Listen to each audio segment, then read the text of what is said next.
At my son's wedding, his bride said, "Starting tomorrow, you're no longer part of this family. Now I'm the most important person in his life." I just smiled and canceled the check for $80,000. In the morning, she burst into my house, and I'm glad you're here with me. Please like this video and listen to my story till the end and let me know which city you're listening from. That way I can see how far my story has traveled. I never thought my son Michael's wedding day would become the day I'd have to protect everything I'd built. For 30 years, I'd run a successful accounting firm in Portland, raised Michael alone after his father passed, and saved every penny I could for his future. The $80,000 check I'd written as a wedding gift wasn't just money. It was supposed to be the down payment on their first house, a foundation for their life together. The warning signs started 6 months before the wedding. Michael had always been open with me sharing his dreams and concerns over our Sunday morning coffee ritual. But after he met Jessica at a corporate retreat, something shifted. Our weekly calls became bi-weekly, then monthly. When I'd ask about wedding plans, he'd say, "Jessica's handling everything, Mom. She's got it under control." I met Jessica 3 times before the wedding. Each meeting left me with an uncomfortable feeling I couldn't quite name. At our first dinner, she'd interrupted Michael, constantly correcting his stories, speaking over him when he tried to share memories of his childhood. "That's not how successful people talk about their past," she'd said with a tight smile. "We need to focus on the future." The second meeting was worse. I'd invited them to my house for Thanksgiving. Jessica arrived 2 hours late, blamed traffic, then spent the entire meal on her phone. When I gently asked her to put it away, she'd laughed a sharp, brittle sound. "I'm networking, Margaret. Some of us have to work for our money." The implication hung in the air like smoke. Michael had looked down at his plate silent, but I'd pushed my concerns aside. Michael was 42 years old, successful in his own right as a software engineer. He deserved happiness. Maybe I was being an overprotective mother. Maybe Jessica was just nervous, trying too hard to impress. Wasn't that possible? The third meeting came 2 weeks before the wedding at the final dress fitting. Jessica's mother was there, a woman who examined me from head to toe and seemed to find me wanting. "So you're the famous Margaret," she'd said, not warmly. "Jessica tells me you've been quite involved in the wedding planning." I've offered help, I'd replied carefully. "But Jessica seems to have everything under control." Yes, Jessica had emerged from the dressing room in her gown, looking beautiful and somehow cold. "We appreciate your financial contribution, Margaret. That's where your involvement should stay." My hands had trembled as I'd written that $80,000 check later that week. Michael had hugged me tight, whispering, "Thank you, Mom. This means everything."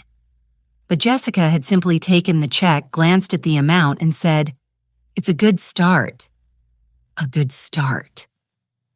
I'd nearly said something then, but Michael's grateful eyes had stopped me. The wedding itself was beautiful, expensive, elegant, full of Jessica's corporate friends and her family's social circle. I sat in the front row watching my son promise his life to this woman and tried to silence the voice in my head screaming that something was wrong. The reception was held at the Portland Art Museum, Champaign, flowing freely, a string quartet playing. I'd given my mother of the groom speech, keeping it short and warm, welcoming Jessica to our family. She'd smiled at the crowd, not at me. Then came the moment that changed everything. I was standing near the gift table talking with my sister Patricia when Jessica approached with 3 of her bridesmaids. She'd had several glasses of champagne. I could tell by the flush in her cheeks the looseness of her posture. Michael was across the room laughing with his college friends. Margaret Jessica said loud enough that nearby conversations stopped. "I need to make something clear to you." I turned confused. Is everything all right? Starting tomorrow, you need to understand something. Her eyes were hard, triumphant. You're no longer part of this family. Not really. Michael has a new family now. I'm the most important person in his life. I'm the one who makes decisions. I'm the one who matters. The room had gone silent. People were staring. I felt something cold settle in my chest. Jessica, no. She held up her hand. This is my day, my marriage, my life with Michael. You had your turn raising him. Now step back and let me have mine. Is that clear? Was that clear? Oh, yes, perfectly, devastatingly clear. I smiled a small, calm smile that didn't reach my eyes. Absolutely clear, Jessica. Then I walked directly to the table where I'd left my purse, pulled out my phone, and opened my banking app. My fingers didn't shake as I canned the $80,000 check. The transaction reversed in seconds. What would happen next, I didn't know, but I knew one thing with absolute certainty. I just declared war. I left the reception without saying goodbye to anyone except Patricia, who'd witnessed the entire scene. Her hand caught my arm in the parking lot. Margaret. What are you going to do? I don't know yet, I'd said, but I'm not going to let her erase me from my son's life.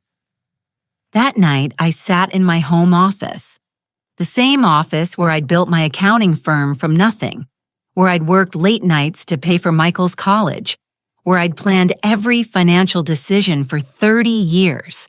Now I needed to plan something different, a defense. No more than that, a strategy. I made coffee at midnight and started writing, not emotionally, not angrily, methodically. What did I know? What did I suspect? What could I prove? Known facts. Jessica had isolated Michael from me over 6 months. She'd made a public declaration of erasing me from the family. The $80,000 check was now canceled.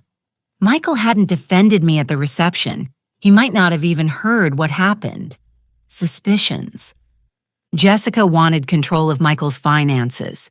She'd targeted him specifically. A successful man with a wealthy mother. This wasn't about love. It was about money and status. But suspicions weren't proof, and I'd learned in business that you never make a move without solid evidence. The fear hit me around 3:00 a.m. What if I was wrong? What if Jessica had just been drunk, nervous, saying things she didn't mean? What if I pushed too hard and Michael chose her over me? I could lose my son forever. I sat with that fear for an hour, let it wash over me. Then I picked up a photo from my desk. Michael at 8 years old, gap-toothed and grinning, holding the trophy he'd won at the science fair. I'd been there. I'd always been there. And I'd be damned if I'd let someone erase that without a fight. By dawn, I had the beginning of a plan.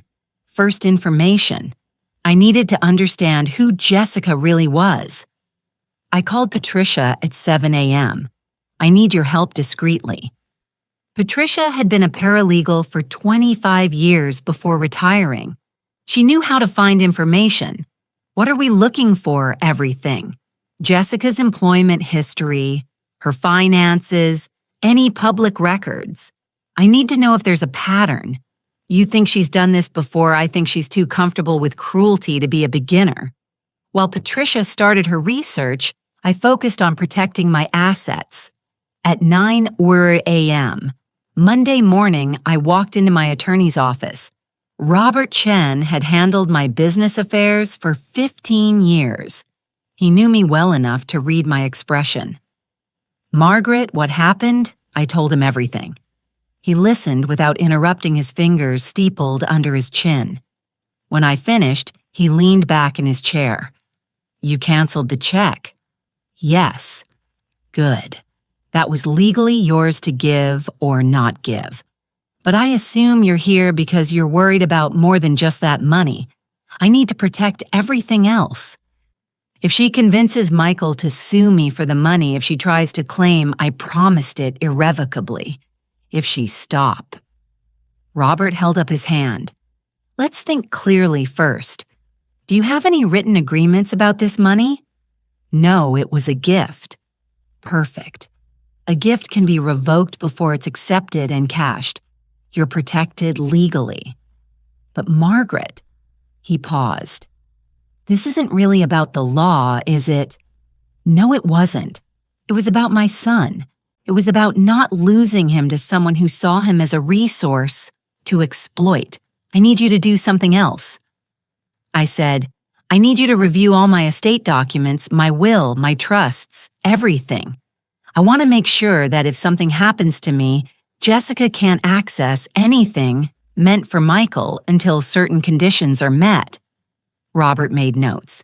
What kind of conditions I don't know yet, but I won't let her inherit control of money I spent 30 years earning. As I left his office, my phone rang. Michael. My heart jumped. Mom. His voice sounded strained. We need to talk.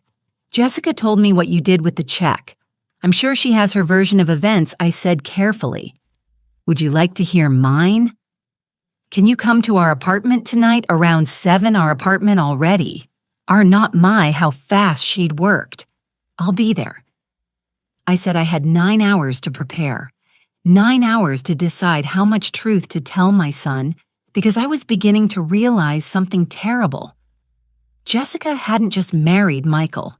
She'd been planning this for months, maybe longer, and I was only just beginning to understand how deep this went. I arrived at Michael's apartment at exactly 7:00. The building was in the Pearl District, expensive, modern, everything Jessica would want. I'd helped Michael with the deposit 2 years ago, back when he'd lived alone, back when our relationship had been simple and honest. Jessica answered the door. No smile, no pretense of warmth. Margaret, come in. The apartment had changed.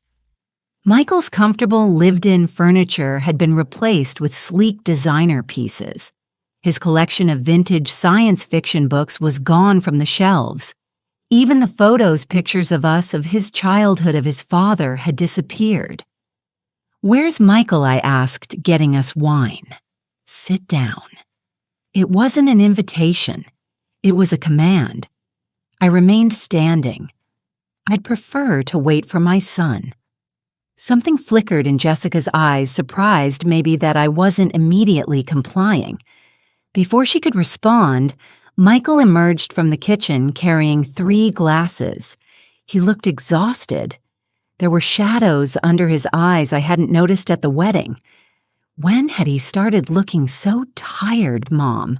He set down the glasses and hugged me, but it was brief, almost formal. Thanks for coming. We sat. Michael and Jessica together on the couch, me across from them in an angular chair that was as uncomfortable as it looked. The positioning wasn't accidental. Mom, Jessica told me you canceled the wedding check. That's correct. But why? Michael's voice cracked slightly. We were counting on that money. We've already made an offer on a house. The down payment is due in 2 weeks. Michael did. Jessica tell you what happened at the reception? What she said to me? Jessica spoke before he could answer.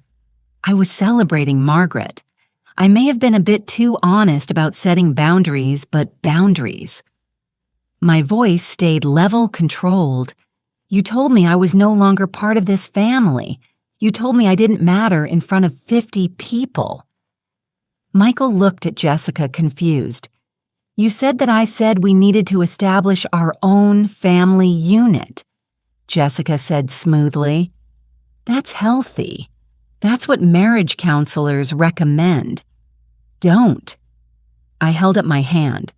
Don't rewrite what happened. Michael, your wife, told me publicly that I was no longer welcome in your life, that starting the next day, I meant nothing. Those were her words. Michael's face had gone pale. Jessica, your mother is exaggerating. I pulled out my phone. because Patricia recorded it. Would you like to hear I hadn't asked Patricia to record anything, but Jessica didn't know that? And the flash of panic in her eyes told me everything I needed to know. That's illegal, Jessica stammered. You can't record people without consent in Oregon. Actually, Oregon is a one-party consent state, I said calmly, but that's beside the point. The point is that you showed your true self at that reception, Jessica. And I responded appropriately by revoking a gift I had every legal right to revoke. Michael stood up. Mom, even if Jessica said something she shouldn't have, canceling that check puts us in a terrible position. We'll lose the house. We'll lose the deposit we already put down. How much was the deposit, I asked. $5,000. And where did that money come from? Michael hesitated. My savings. Your savings. Not joint money, not Jessica's money. Yours. I looked at Jessica. Interesting. So you're using his money for deposits, but expecting my money for the down payment. Tell me, Jessica, what exactly are you contributing financially to this marriage? Her face flushed. That's none of your business. Mom. Michael said, his voice strained. This isn't fair. Jessica and I are a team, are you? I turned to him. Michael, honey, I need you to really think about something. When was the last time you made a decision without Jessica's input? That's what marriage is, he said. But he sounded uncertain. No marriage is partnership. What I'm seeing is control. I stood up. I came here tonight to talk to you, Michael, to explain my side. But I'm realizing something. You can't hear me. Not yet. Not while she's sitting right there managing your responses. That's absurd, Jessica snapped. Michael, tell her stop. Michael's voice was quiet but firm. He looked at Jessica, then at me. Just everyone stop. The silence stretched out. I could see my son thinking, processing. This was the moment. Would he defend her automatically, or would doubt begin to take root? Finally, Michael spoke. Mom, I need some time to think about this. Can you give me a few days? It wasn't the breakthrough I'd hoped for, but it wasn't complete rejection either. Of course, I said, but Michael, while you're thinking, I want you to check something. Look at your bank accounts. Look at what's been spent since you got engaged. Look at who's been making the financial decisions. Just look. I left before Jessica could stop me from planting that seed. As I drove home, Patricia called. Margaret, I found something. You need to hear this. What is it, Jessica's employment history? She's had 6 jobs in 4 years. Each time she left right after being questioned about expense account discrepancies. No charges were ever filed, but there's a pattern. And Margaret, 2 of those jobs were at companies where she met men, successful men, men who she dated, who she got engaged to. Michael is her 3rd engagement in 5 years. The other 2 broke up with her before the weddings. Both men have restraining orders against her. My hands tightened on the steering wheel. There it was, the proof, the pattern. Jessica wasn't just controlling, she was a predator. The next morning, I sat in Robert Chen's office with Patricia beside me and a folder of documents spread across his desk. Patricia had worked through the night compiling everything she'd found on Jessica Morrison, or rather Jessica Morrison Thompson Rodriguez, depending on which year you looked.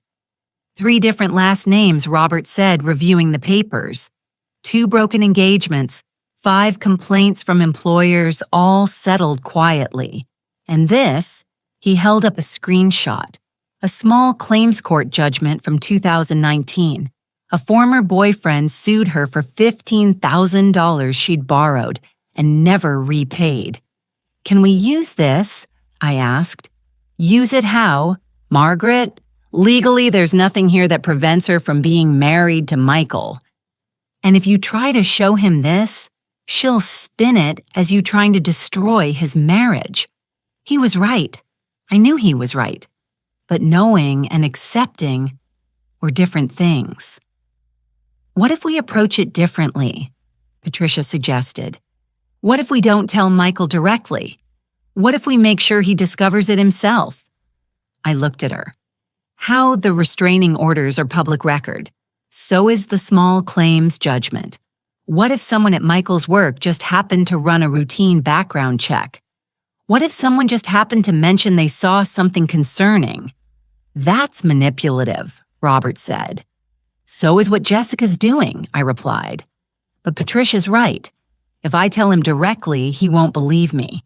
He needs to find out on his own. Robert closed the folder. I can't advise you to do this, but I can't stop you either. Just be careful, Margaret.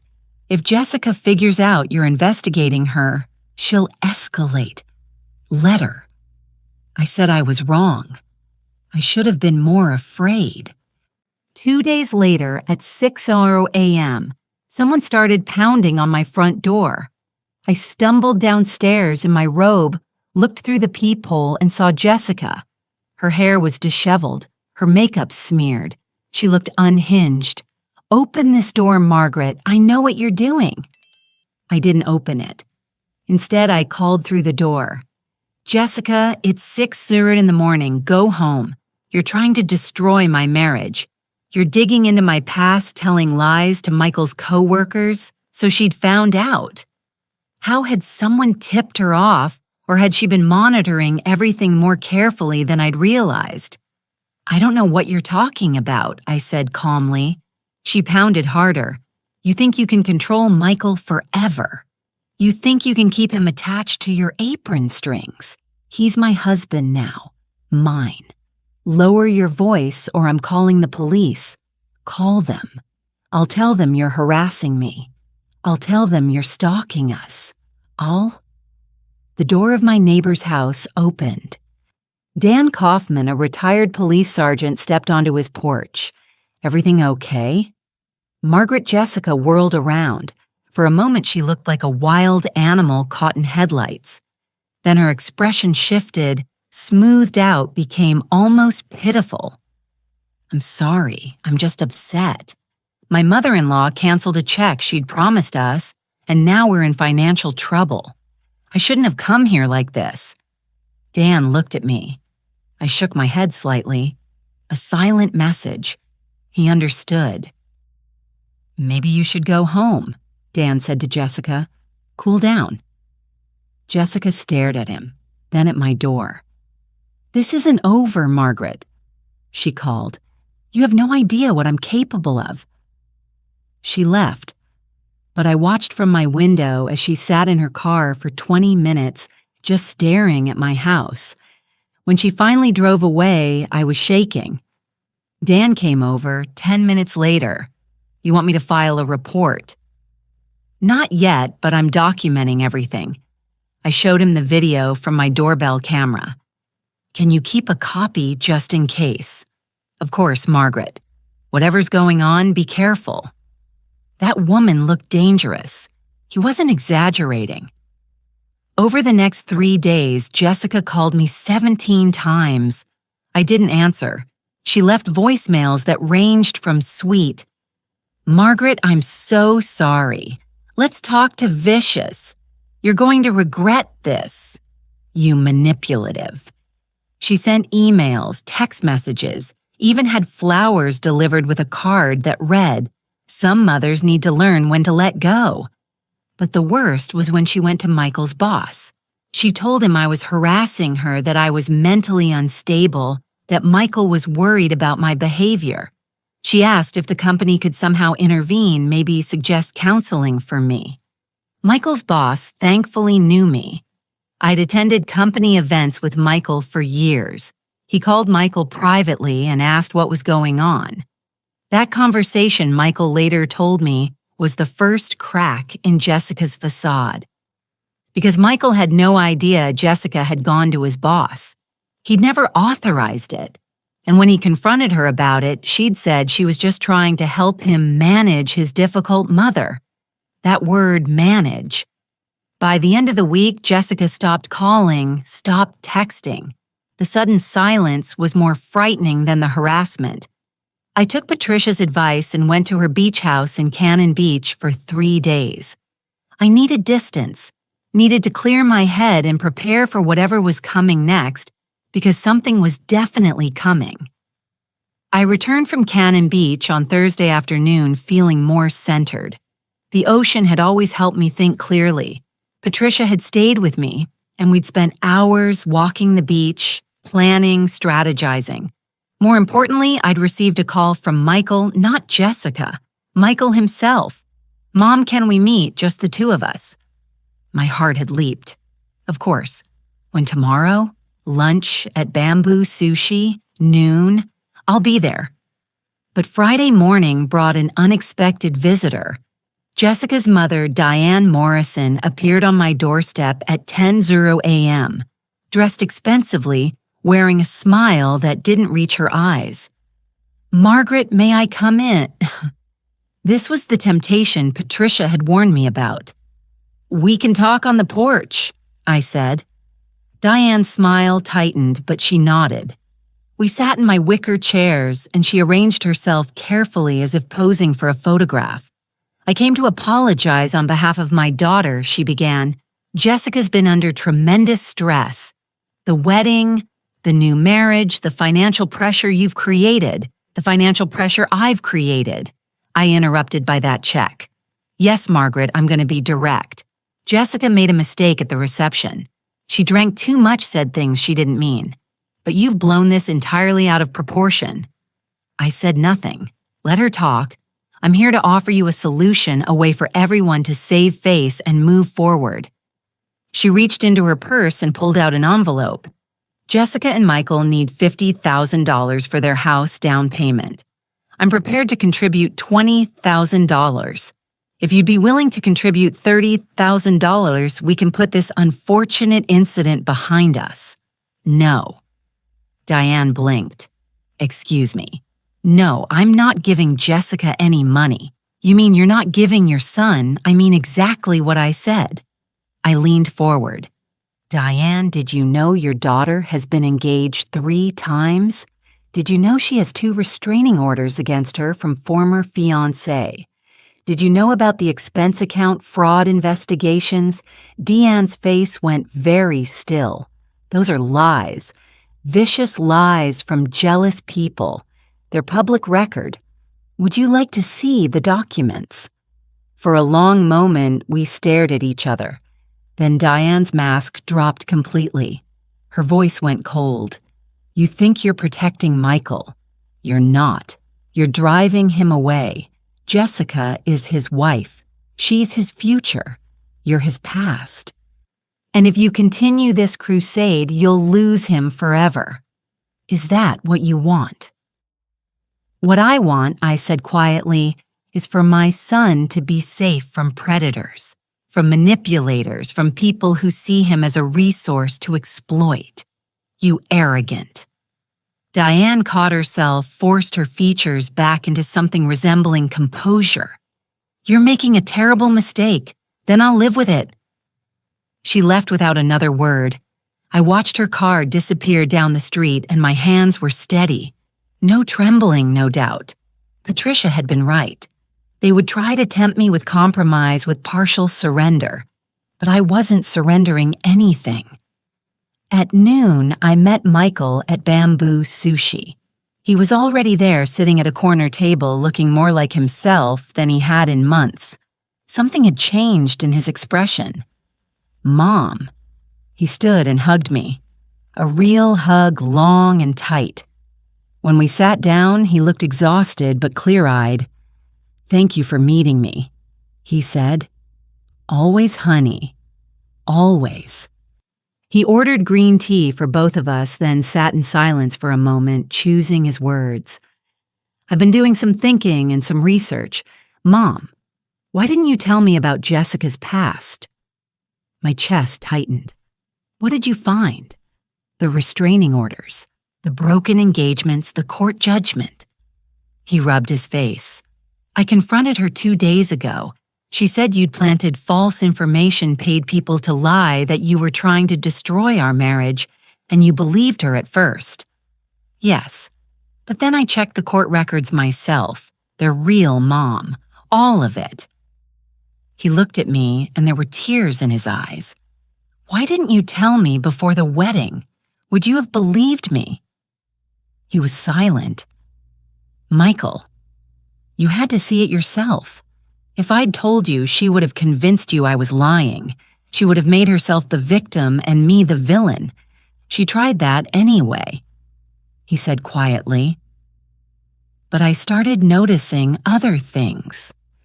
The way she talks about you, the way she monitors my phone, calls my emails, the way she's been pushing me to change my will to add her to my accounts. Mom, I think I made a terrible mistake.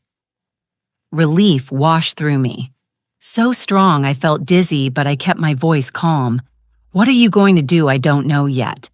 But I need your help. I need to understand what I'm dealing with. And I need.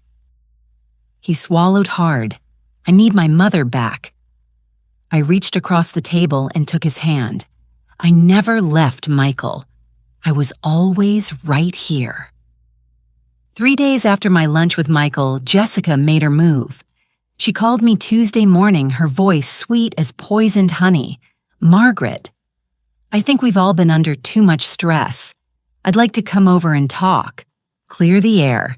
Just you and me, woman to woman. Every instinct screamed danger, but I also knew that refusing would look like I was the one avoiding reconciliation. When I asked, this afternoon around 2. Fine. 2 Wiro. I called Patricia immediately. She's coming. I need you here. Absolutely not. If I'm there, she'll claim you ganged up on her, but I'll be parked outside. Keep your phone in your pocket on speaker. I'll record everything. At 1:55, a car pulled up. Not just Jessica. Jessica and her mother, Diane. Both of them dressed in expensive casual wear, carrying what looked like a gift bag. This wasn't a reconciliation. This was an ambush. I opened the door before they knocked. Jessica. Diane. I wasn't expecting both of you. I hope you don't mind. Jessica said, all warmth and light. Mom wanted to come along. We thought it might help to have another perspective. They came in without waiting for an invitation. Jessica set the gift bag on my coffee table, a bottle of expensive wine and gourmet chocolates, the props for the performance they were about to give. Margaret, we want to start fresh. Jessica began settling onto my couch, like she owned it. I know we got off on the wrong foot. I take full responsibility for that. Do you? Absolutely. I was overwhelmed with the wedding and I said things I didn't mean. I hurt you and I'm genuinely sorry. She looked at me with wide, earnest eyes. I want us to be family, real family. Don't you want that too? What I want, I said carefully, is honesty. Of course, Jessica leaned forward. That's why we're here. To be completely honest with each other. Diane nodded. Jessica's told me everything about the stress, about the misunderstandings. Margaret, she loves Michael deeply. This isn't about money or control. It's about building a life together.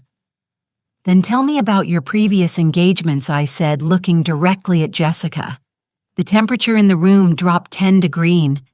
Jessica's smile froze. Those were mistakes, she said tightly. Relationships that didn't work out. Everyone has a past, Margaret. 2 restraining orders isn't just a past, it's a pattern. Diane stood up. How dare you bring that up? Those were lies told by vindictive men who couldn't handle strong women. Sit down, Diane. My voice was steel. I'm not finished. Something in my tone made her pause. She sat. I looked at Jessica. I know about the expense account fraud investigations. I know about the small claims judgment. I know you've targeted successful men before, gotten engaged, tried to access their money and moved on when they figured out what you were doing. Michael is just your latest mark. Jessica's mask dropped. The sweet, apologetic daughter-in-law vanished, replaced by something cold and calculating. "Prove it," she said. "Prove any of it in a way that Michael will believe. Because right now, Margaret, you look like a bitter, controlling mother who can't let go of her son. And that's exactly what I've been telling him. I've already shown him the court records, which I've explained were misunderstandings and false accusations." Jessica stood, moving closer to me. "You think you're so smart. You think you've won because Michael had lunch with you. But he came home, Margaret. He came home to me. He's sleeping in my bed. He's wearing the wedding ring I put on his finger. And at the end of the day, I'm the one who has him," Jessica Diane warned. But Jessica was beyond caution. Now her face was twisted with contempt. "You want to know what Michael said last night?" He said, "Maybe Mom is right about some things, but I can't abandon my wife." Do you understand what that means? It means even when he knows I'm flawed, even when he has doubts, he still chooses me. Because I'm his wife. Because I have legal rights now, because I'm in his house, in his bed, in his bank accounts. "You're in his bank accounts?" I asked quietly. Jessica realized her mistake too late. Diane grabbed her arm. "We should go." "No." Jessica shook her off. "I'm tired of playing nice. Here's the truth, Margaret. You have two choices. Either you give us the money, the full $80,000, and back off completely, or I make your son's life a living hell. I'll max out every credit card. I'll take loans in his name. I'll make sure that by the time I'm done, he's so financially destroyed, he'll have no choice but to stay with me. Because what kind of man leaves his wife when he's drowning in debt? What kind of man abandons the person he made vows to?" "You're threatening financial abuse," I said. "I'm promising consequences. Give us the money, Margaret, or watch me destroy everything you've built for him. Your choice. You have 24 hours to decide." They left, slamming my door hard enough to rattle the frame. I stood in my living room, shaking, not from fear, from rage, from the absolute certainty that this woman would do exactly what she'd threatened. Patricia came in through the back door 30 seconds later. Her face was pale. "Tell me you got all of that," I said, every word. "Margaret, we need to take this to Michael right now." "No." I took a deep breath, forcing calm. "Not yet. If we play this wrong, she'll claim the recording is fake or edited. We need more. We need her to make a mistake so big that Michael can't deny it."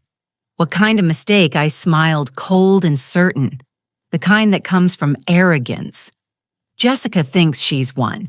She thinks she's untouchable. So we're going to let her think that for just a little longer, and when she makes her next move, we'll be ready." The fear was there, yes, but underneath it was something stronger. Determination and the absolute will to protect my son, no matter what it cost me.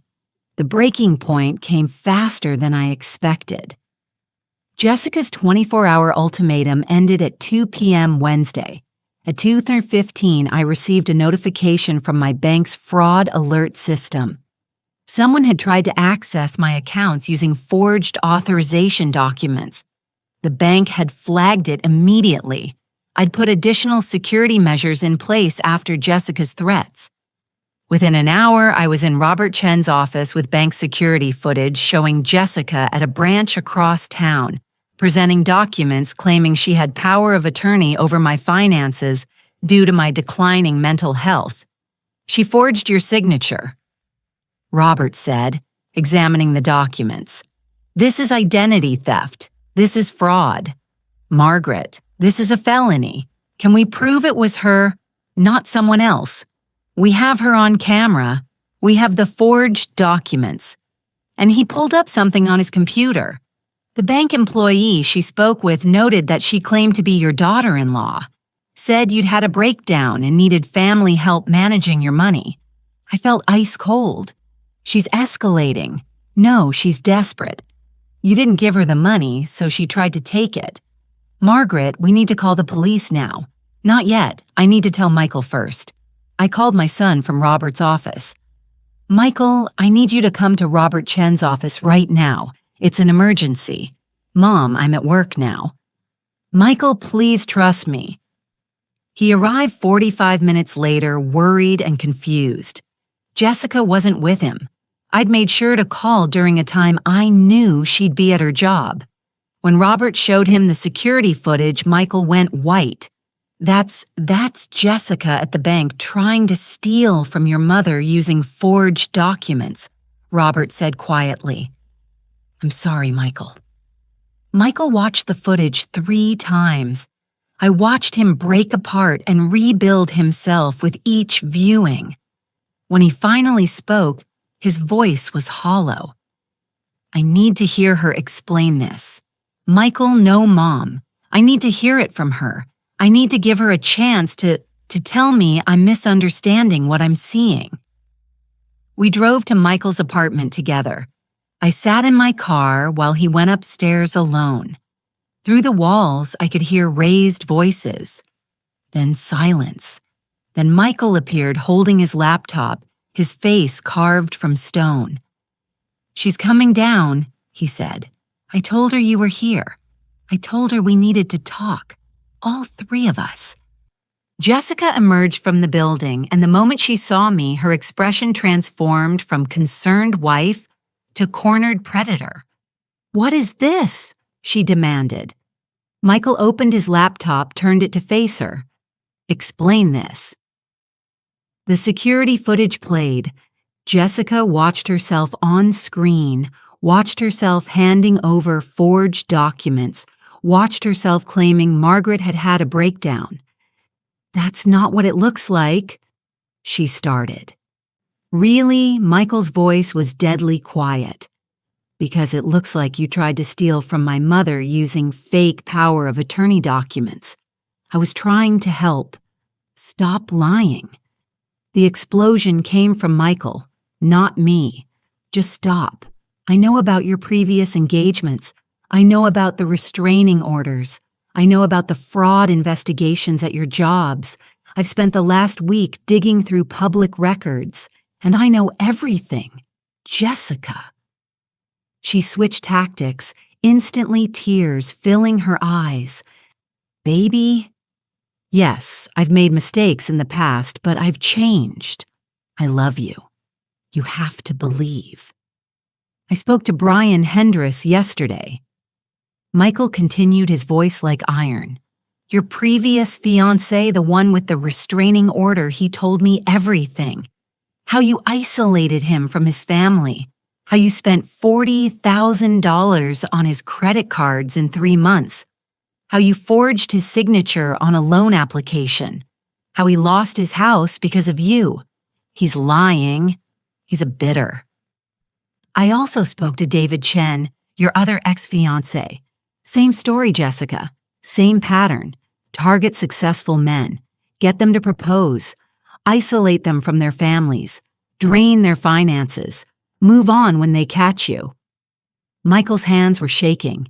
Was any of it real? Did you ever love me? Or was I just another mark? Jessica's face went through a remarkable transformation. The tears stopped. The pleading expression vanished. What replaced it was cold calculation. Does it matter? She asked. We're married, Michael. I have legal rights. You can't just throw me out. If you try to leave me, I'll take half of everything. I'll drag you through a divorce that costs hundreds of thousands of dollars. You'll go to jail, I said, standing up from my car for identity theft, forgery, and fraud. I'm filing charges today. Jessica turned on me. All pretense gone. You can't prove I knew those documents were forged. I'll say someone gave them to me. I'll say I thought they were real. We have the recording from my house. I said, you threatening me.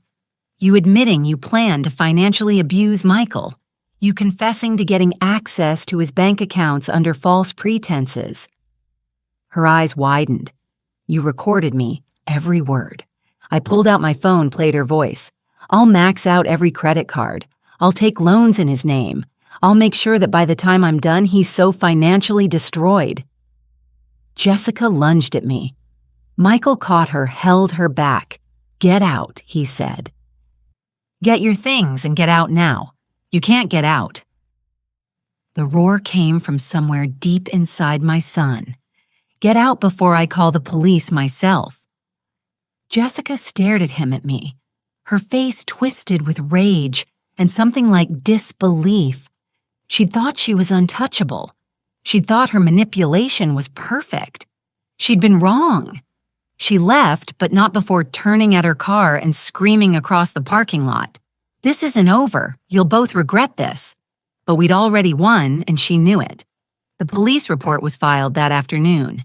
Detective Sarah Walsh took my statement, reviewed the security footage, examined the forged documents, and listened to the recording from my house. Her expression remained professional, but I saw anger flash in her eyes. "Mrs. Morgan, I want you to know we take financial elder abuse very seriously. Even though you're clearly capable of protecting yourself, the intent was there. She targeted you because of your age and your relationship to her husband. How long until she's arrested? We'll execute a warrant within 48 hours. I'd recommend your son stay somewhere else. These situations can become volatile." Michael moved into my house that night. He was quiet, broken, processing the implosion of his marriage.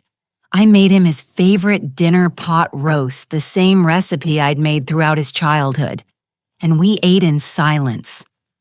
"I'm sorry, Mom." He finally said, "You have nothing to apologize for." "I chose her over you. I believed her lies.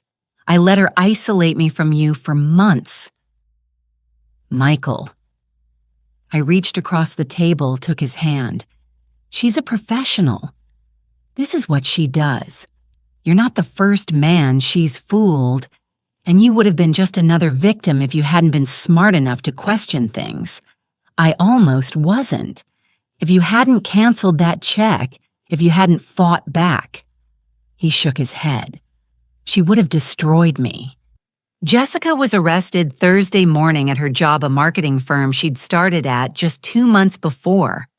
The humiliation of being walked out in handcuffs was, Robert told me later, absolutely devastating to her carefully constructed image. She made bail by afternoon. Her mother posted the $50,000 bond, but the damage was done. The charges were serious: identity theft, forgery, attempted fraud. The district attorney added counts of domestic financial abuse. And when Brian Hriss and David Chen heard about the arrest, they came forward with their own evidence requesting the cases against her be reopened. Jessica tried to contact Michael repeatedly. Calls, texts, emails, all blocked. She showed up at my house twice. The second time, with police present, she was served with a restraining order. "This is your fault," she screamed at me from the street. "You destroyed my life. You turned him against me." "No, Jessica," I called back calmly. "You destroyed your own life. I just made sure you couldn't destroy my son's too." The divorce proceedings were swift. Michael filed for annulment based on fraud. Jessica had concealed her criminal history and her financial situation. When it came out that she'd been maxing out credit cards in Michael's name during their 3-month marriage, the judge was unsympathetic. Jessica tried to claim she deserved spousal support. The judge reviewed the evidence of her fraud pattern and denied it. She tried to claim she deserved half of Michael's assets. The judge pointed out that Oregon law doesn't favor people who enter marriage fraudulently. She tried to claim emotional distress. The judge had reviewed the recordings from my house and told her lawyer coldly that his client was lucky she wasn't facing additional charges. The annulment was granted. The marriage was legally erased, as if it had never happened. Michael was free, but Jessica's nightmare was just beginning. Her employer fired her when the arrest became public. The marketing firm didn't want the liability of keeping someone with fraud charges on staff. Her apartment lease was terminated. She'd been late on rent for 2 months using Michael's money to cover her expenses and then pocketing it when he paid her back. Her mother, Diane, finally saw through the lies. I learned this from Patricia, who heard it from a mutual friend. Diane had discovered that Jessica had been stealing from her, too, forging checks from her mother's accounts for months. The criminal trial was scheduled for 6 months out. The prosecutor was confident. She's going to prison, Mrs. Morgan. Minimum 2 years, possibly 5 with all the charges. I felt no triumph in that, only relief and sadness for the lives Jessica had damaged. Michael spent weeks rebuilding himself. He saw a therapist, reconnected with friends he'd abandoned during his relationship with Jessica, and slowly, painfully learned to trust his own judgment again. And he came back to me. We resumed our Sunday morning coffee ritual. We talked about everything: his job, his healing, his future. He asked me once if I'd ever forgive myself for not stopping the wedding before it happened. I forgive myself for respecting your autonomy as an adult. I'd said you had to make your own choices, even the wrong ones. My job wasn't to prevent you from marrying her. It was to be here when you needed help. You saved me, Mom. No, honey. You saved yourself. You were brave enough to look at the truth when it hurt. That's all you. 6 months later, Jessica was sentenced to 3 years in prison. She stood in the courtroom, no longer the confident manipulator, just a woman who'd finally been caught. She looked at me once before they led her away. I met her eyes and felt nothing but cold satisfaction. Justice had been served. My son was safe. And I had won. 18 months after the annulment, I stood in my backyard watching Michael laugh with a woman I'd met 3 months earlier. Her name was Rachel. She was a pediatric nurse, and when she'd learned about Jessica, she'd looked Michael in the eye and said, "I'm sorry that happened to you. If you want to talk about it, I'm here. If you don't, that's okay too." That was the moment I knew she was different. Rachel had met me for coffee not because Michael insisted, but because she'd asked to. "I want to get to know you," she'd said simply. "Michael loves you, and if we're going to be serious, I want to understand the people who matter to him." We'd talked for 3 hours that first day about her work, about her family in Seattle, about her own past relationship that had ended badly. She was open, honest, emotionally mature. Everything Jessica had pretended to be. I heard what happened with his ex-wife, Rachel had said carefully. "That must have been terrifying for you." It was, but I'd do it again in a heartbeat. I would too. If I had a child and someone was hurting them, she'd smiled. For what it's worth. Margaret Michael talks about you with such love and respect. You raised an incredible person. Some of us got lucky that Jessica showed her true colors before permanent damage was done. I'd liked her immediately.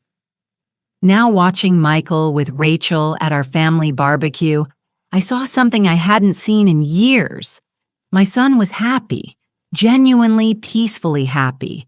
No walking on eggshells, no monitoring his words or actions to avoid triggering an argument. Just happiness. She's good for him, Patricia said, coming to stand beside me. She'd been vindicated by everything that happened. Her instincts about Jessica had been right from the start.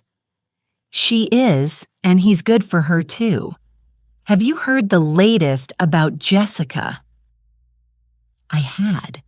It was impossible not to hear the updates through mutual acquaintances and public records. Jessica's life had completely collapsed. She'd served 18 months of her 3-year sentence before being released on parole. During her time in prison, she'd lost everything. Her mother had cut off all contact after discovering the full extent of Jessica's thefts. Diane had moved to Florida to escape the shame and had made it clear she wanted nothing to do with her daughter. Jessica's professional reputation was destroyed. A simple Google search of her name brought up articles about the fraud case, her arrest, her conviction. No reputable company would hire her. She'd tried to restart in a new city, Phoenix, according to one source, working minimum wage jobs and living in a studio apartment. She'd attempted to reach out to Michael twice through new email addresses, both times begging for money, claiming she'd changed, claiming she needed help. Michael had forwarded the emails to his lawyer and the police. Jessica was warned that any further contact would violate her parole and send her back to prison. She'd tried social media campaigns posting sob stories about being a victim of a vindictive mother-in-law claiming I'd fabricated evidence against her, but the court records were public. People could see the truth. Her posts got reported and removed repeatedly. Last I'd heard, she'd been fired from a retail job for stealing from the cash register. Old patterns never truly died. Brian Hriss, her first victim, had called me once. "I wanted to thank you," he'd said, "for stopping her, for making sure she faced consequences. I tried to warn people about her, but no one listened. You didn't just save your son. You probably saved other men from being her next targets. That had meant more to me than I'd expected. My own life had flourished. My accounting firm had landed 3 major new clients. I'd been invited to speak at a women's business conference about protecting yourself and your family from financial predators. My story, without names, without specific details, had resonated with hundreds of women who'd faced similar situations. I'd also finally finished renovating my house, something I'd been putting off for years. New kitchen, new bathrooms, fresh paint throughout. I'd turned one bedroom into a craft room. I'd taken up watercolor painting, something I'd always wanted to try. Patricia and I had traveled to Ireland, fulfilling a dream we'd talked about for a decade. We'd walked the cliffs of Mur-drunk Guinness in Dublin pubs, traced our family's roots in County Cork. I was 72 years old and I'd never felt more alive. Michael was thriving too. He'd gotten a promotion at work, partly because he was no longer distracted by a toxic relationship. He'd bought a small house in Selwood, was fixing it up himself, taking pride in the work. Rachel was there most weekends helping him plant a garden, build the life Jessica had tried to steal from him. "Do you think he'll propose?" Patricia asked. "Eventually, when he's ready. But there's no rush. He's learned to take his time to really know someone before making commitments. You taught him that. Life taught him that. I just helped him survive the lesson." As the sun set over my backyard, my family around me, I felt something I hadn't felt in 2 years. Complete peace. Jessica was someone else's problem now, probably her parole officers. Michael was safe, happy, and building a real future with a woman who deserved him. And I was exactly where I belonged. Sometimes protecting the people you love means going to war, and sometimes you win. So what did I learn from this nightmare? That trust is precious, but verification is essential. That love means protecting people from their own blind spots. That sometimes the kindest thing you can do is refuse to enable someone's manipulation. If you see someone you love being isolated, controlled, exploited, don't be silent. Don't worry about being the difficult mother-in-law or friend or sibling. Your job is to love them, not to be liked. And to anyone who's ever been in my position, trust your instincts. If something feels wrong, investigate. You're not being paranoid. You're being protective. What would you have done in my situation? Would you have fought back, or would you have given in to keep the peace? Drop your thoughts in the comments below. I read everyone.